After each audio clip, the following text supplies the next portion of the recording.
Hello' all, সকলো ভালে আছে নিশ্চয়। আজি আমি স্বাস্থ্য সম্পৰ্কীয় কেইটামান কথাৰ ওপৰত আলোচনা কৰিম। স্বাস্থ্যই হৈছে মানুহৰ পৰম ধন।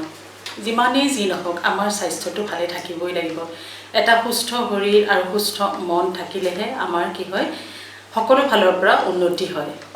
সেইকাৰণে আমি স্বাস্থ্যৰ কথা বুলি কোৱাৰ লগে লগে আমি 4 পিলাৰ্ছ অফ অপটিমেল হেল্থৰ কথা জানিব লাগিব। 4 পিলাৰ্ছ অফ অপটিমেল হেল্থৰ প্ৰথমটোৱে হৈছে আমাৰ এক্সাৰচাইজ। আমি এক্সাৰচাইজ কৰিব লাগিব পুৱা আৰু গধূলি। 2 নম্বৰটো হৈছে ৰেষ্ট। আমি দৈনিক 8 ঘণ্টা সময় শুব লাগিব। আৰু 3 নম্বৰটো হৈছে এটা প্ৰপাৰ এনভাইৰনমেণ্ট। আমি এটা খুব ভাল এনভাইৰনমেণ্ট মানে পজিটিভ এনভাইৰনমেণ্টত, য'ত আমি সকলো ফালৰ পৰা যিকোনো কথা আমি ধনাত্মকভাৱেহে চিন্তা কৰোঁ, তাত কোনো নিগেটিভ থিংকিং বা নিগেটিভ চিন্তাৰ স্থান থাকিব নালাগিব। আৰু 4 নম্বৰটো হৈছে প্ৰপাৰ নিউট্ৰিশ্যন। এই যে 4টা পইণ্ট, তাৰে প্ৰথম 3টাৰ ওপৰত আমাৰ কণ্ট্ৰল আছে। আমি এক্সাৰচাইজ আমি কৰিম, আমি দৈনিক নিয়মমতে আমি শুম আৰু আমি এটা পজিটিভ এনভাইৰনমেণ্টত থাকিব। কিন্তু 4 নম্বৰটো যিটো প্ৰপাৰ নিউট্ৰিশ্যন বুলি কোৱাৰ লগে লগে নিউট্ৰিশ্যন এটা বিৰাট ডাঙৰ কোৰ্চ। মানে নিউট্ৰিশ্যন বুলি কোৱাৰ লগে লগে আমি পুষ্টিটো, আমি যিখিনি আহাৰ খাওঁ সেয়াই আমাৰ কাৰণে পুষ্টি। কিন্তু সেই আহাৰখিনিৰ পৰা আমি সঠিক মাত্ৰাত সকলোখিনি উপাদান আমাৰ শৰীৰটোৱে পাইছেনে, সেইটোৱে এটা ডাঙৰ প্ৰশ্ন। আমি আহাৰ সকলোৱে খাইছোঁ পুৱা গধূলি, কিন্তু সেই আহাৰখিনিৰ পৰা আমি সঠিক মাত্ৰাত সকলোখিনি উপাদান আমাৰ শৰীৰটোৱে পাইছেনে নাই, সেইটোৱে এটা ডাঙৰ প্ৰশ্ন। হয়, যদি সঠিক মাত্ৰাত আপোনাৰ সকলোখিনি উপাদান শৰীৰটোৱে পাইছে, তেনেহ'লে আপুনি এজন নিৰোগী আৰু স্বাস্থ্যৱান মানুহ হৈ থাকিব পাৰিব। আৰু যদি নাই পোৱা, তেতিয়াই আপুনি এজন ৰোগীয়া বা ৰোগাক্ৰান্ত ব্যক্তিলৈ পৰিণত হ'ব। আমাৰ শৰীৰটোত সুচাৰুৰূপে চলাবৰ কাৰণে আমাক কি লাগে? সুষম আহাৰ লাগে। সেই সুষম আহাৰখিনি আমি প্ৰত্যেক দিনেই আমাৰ খোৱাৰ থালখনত আছেনে নাই, আমি সেইটো মন কৰিব লাগিব। আমি চাব লাগিব আমি খোৱা খাদ্যখিনিত কাৰ্বহাইড্ৰেট, প্ৰ'টিন, ভিটামিন, মিনাৰেল, খনিজ লৱণ আৰু প্ৰচুৰ পৰিমাণে পানী আছেনে নাই, আমি সেইটো চাব লাগিব। আমি খাদ্যবিলাক আমাৰ মা দেউতা বা আমাৰ ককা আইতাহঁতে যেনেকুৱা খাদ্য খাইছিলে, আমি আকৌ সেই অতীতলৈ ঘূৰি আহিব লাগিব। আমি এতিয়া আধুনিক মডাৰ্ণ যুগৰ লগত মডাৰ্ণ লাইফষ্টাইল বা মডাৰ্ণ খাদ্যলৈ যদি আমি ফুড হেবিটটো আমি তৈয়াৰ কৰি লওঁ, বা আমি যদি সেই অভ্যাসটো যদি আমাৰ ল'ৰা ছোৱালীৰ ক্ষেত্ৰত আমি যদি গঠন কৰি দিওঁ, তেনেহ'লে আমাৰ কি হ'ব? এটা ভয়ংকৰ পৰিস্থিতিৰ আমি মুখামুখি হ'বলৈ নিজকে দিনে দিনে আমি আগুৱাই গৈ থকা নিচিনা হ'ব। সেইকাৰণে আমাৰ ফুড হেবিটটো কেনেকুৱা হ'ব লাগিব? আমি আকৌ আগৰ ককা আইতাহঁতৰ দিনলৈ ঘূৰি আহিব লাগিব, যে তেখেতসকলে কেনেকুৱা খাদ্য খাইছিলে, ঘৰুৱা খাদ্যবিলাক, সেইবিলাক খাদ্য খালেহে আমি নিৰোগী আৰু স্বাস্থ্যৱান হৈ থাকিব পাৰিম। আজিকালি আমি প্ৰায়ে দেখোঁ মানুহবিলাকে কি হয়, ৰেষ্টুৰেণ্টত খোৱা, দিনত ৰাতি হ'লে ঘৰত ভাত নবনায়, ৰেষ্টুৰেণ্টত খাবলৈ ওলাই যায়। কিন্তু ৰেষ্টুৰেণ্টৰ খাদ্যখিনি আপুনি ভাবি চাইছেনে? আপোনাৰ কাৰণে কিমান মানে হেল্ডি ফুড হয়নে নহয়? সেই খাদ্যখিনিৰ পৰা আপুনি ঠিকমতে প্ৰ'টিন, ভিটামিন, মিনাৰেল সেই সকলোবিলাক আপুনি পাইছেনে? যিখিনি মানুহে এই ৰেষ্টুৰেণ্টত খোৱা খাদ্য বা জাংক ফুড বা মেগী বা চাও বা পিজ্জা, বাৰ্গাৰ, সেই খাদ্যবিলাক যিখিনি মানুহে সদায় খায়, সেই মানুহখিনিৰে বডিৰ ইমিউন ছিষ্টেমটো উইক। আৰু যিখিনি মানুহে সেইবিলাক বস্তু নাখায়, খুব কম খায়, কেতিয়াবা খাবলৈ সকলোৰে মন যায়, কেতিয়াবা আপুনি মাহেকত এদিন খাওক, তেনেকুৱা খাদ্য যদি আপোনাৰ খাবলৈ মন গৈছে, সেই মানুহখিনিয়ে বডিৰ ইমিউন ছিষ্টেমটো উইক। কেতিয়াবা আমি কিছুমান এনেকুৱা মানুহ লগ পাওঁ, তেখেতসকলৰ দেখিব আপোনাৰ ঘৰৰ মানে যিখিনি আমাৰ যাৰ প্ৰাণ নাই, মানে যিখিনি নন লিভিং থিংছ, সেই নন লিভিং থিংছৰ প্ৰতি ইমান মৰম।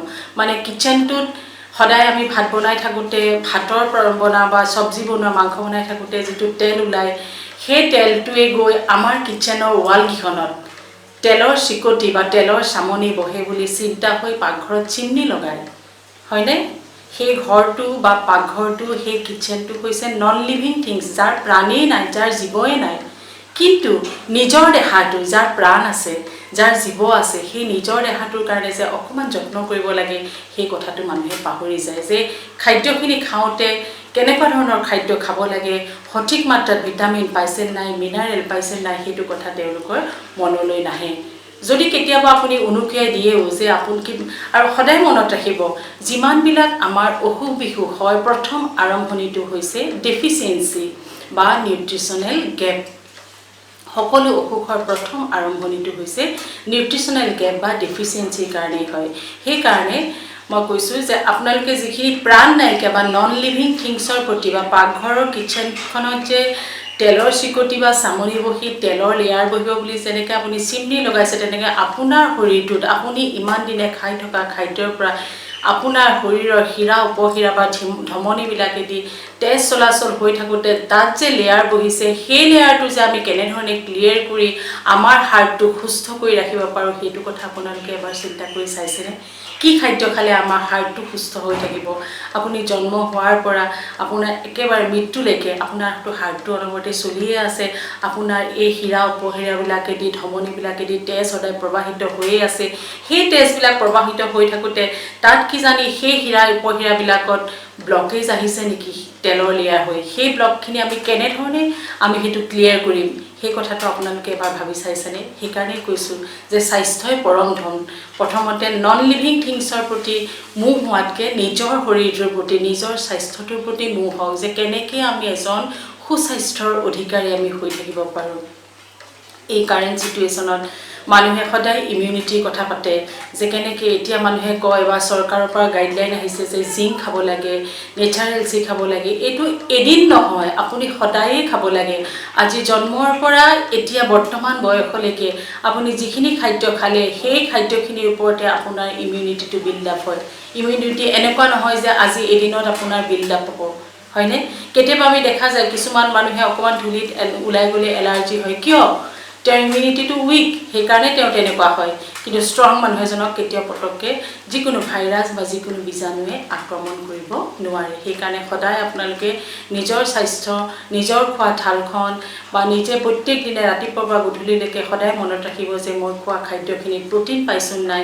ভিটামিন পাইছোঁ নাই খনিজ লৱণ পাইছোঁ নাই মিনাৰেল পাইছোঁনে নাই বা প্ৰচুৰ পৰিমাণে মই পানী খাইছোঁনে নাই সেই কথাটোত সদায় গুৰুত্ব দিব এইখিনিতে আৰু এটা কথা কওঁ এই চিটুৱেশ্যনটোত মানে এই ক'ভিডৰ পেণ্ডেমিক সময়ত খুব কমেই বাহিৰলৈ ওলাই যাওঁ কিন্তু যেতিয়াই ওলাই যাওঁ তেতিয়াই মই দেখোঁ কিছুমান মানুহে কি কৰে মাস্ক পিন্ধে কিন্তু মাস্কটো ক'ত পিন্ধে নাকৰ তলত মানে নাকৰ এই ফুটা দুটা উলিয়াই এই উঠ দুটা ঢাকি মাস্কখন পিন্ধে তেনেধৰণে মাস্ক পিন্ধিব নালাগে যদি আমাৰ সমাজৰ জনা শুনা মানুহখিনিয়ে সেই ভুলটো কৰে তেনেহ'লে নজনাখিনিলে কি থাকিব হয়নে নহয় আমি কি কৰিব লাগিব মাস্কখন পিন্ধক যাতে আপুনি কৰা ভুলটোৱে আন দহজনৰ ক্ষতি নহয় সেই কথাটোৰ প্ৰতি আপুনি গুৰুত্ব দিয়ক আপুনি কাৰোবাৰ কাৰণে এই যেটো এটা পেণ্ডেমিক সময়ত যেটো কৰোনা ভাইৰাছ আপুনি কাৰোবাৰ কাৰণে এই বীজাণুটো কেৰিয়াৰ কৰি লৈ কাৰোবাৰ গাত আপুনি দিবগে পাৰে কিন্তু সেই কামটো যদি আপুনি সাৱধান হৈ থাকে তেনেহ'লে আপুনি সেই আপুনি কৰা ভুলৰ কাৰণে আন দহজনৰ যাতে ক্ষতি নহয় তাৰ প্ৰতি সদায় মন দিয়ক